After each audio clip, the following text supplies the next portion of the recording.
नमस्कार। आप सबका आपके अपने चैनल ज्योग्राफी विथ ऋषि जाट में स्वागत करता हूं।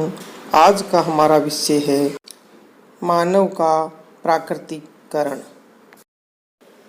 मानव का अपने आप को प्रकृति के अनुसार ढाल लेना ही मानव का प्राकृतिकरण है।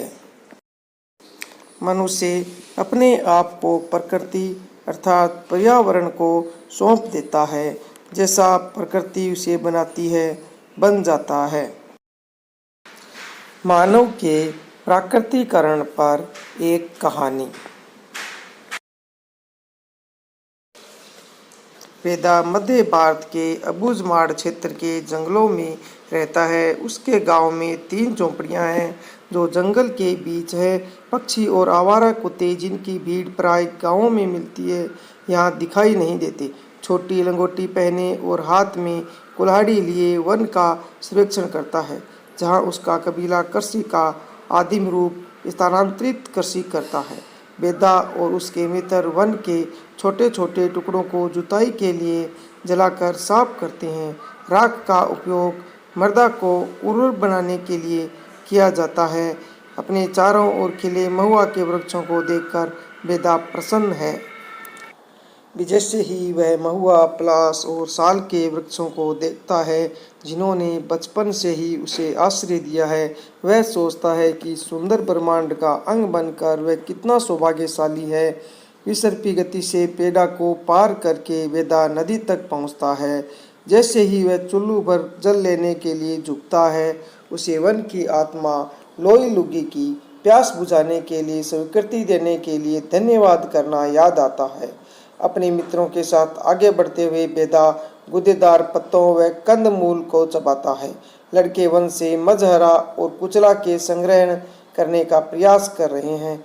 ये विशिष्ट पादप है जिसका प्रयोग बेदा और उसके लोग करते हैं। वह आशा करता है कि वन की आत्माएं दया करेगी और उसे उन जड़ी बूटियों तक ले जाएगी।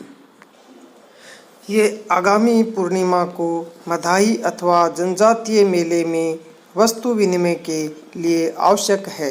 वह अपने नेत्र बंद करके स्मरण करने का कठिन प्रयत्न करता है जो उसके बुजुर्गों ने उन जड़ी बूटियों के पाए जाने वाले स्थानों के बारे में समझाया था। अचानक पत्तों में खड़खड़ाहट होती है। बेदा और उसके मित्र जानते हैं कि ये बाहरी लोग हैं जो इन जंगलों में उन्हें ढूंढते हुए आए हैं। एक ही प्रवाही गति से बेदा और उसके मित्र संगन वृक्षों के वितान के पीछे अदृश्य हो जाते हैं और वन की आत्मा के साथ एकाकार हो जाते हैं। उपरोक्त कहानी में हमने देखा कि बेदा जो मध्य भारत के अबूझमाड़ में रहता है उसका पालन पोषण प्रकृति ने किया है। वह आदिम कृषि व जंगल में कंदमूल फल खाकर अपना जीवन यापन करता है।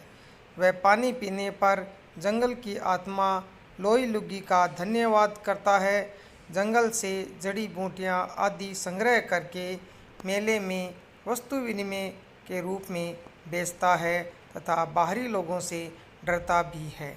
इस तरह यह कहानी मानव के प्राकृतिकरण को व्यक्त करती है।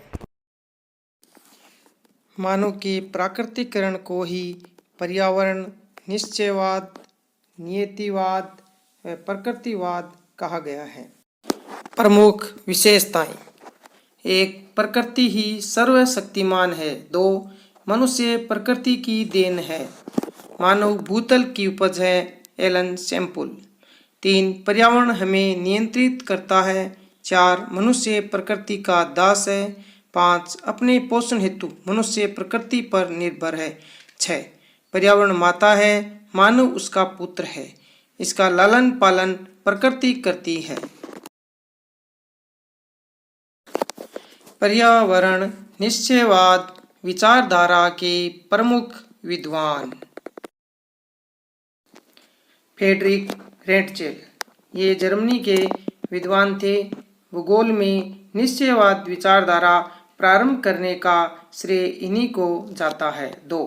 कुमारी एलन सैम्पुल, रेड जेल की शिष्या व अमेरिकन नागरिक।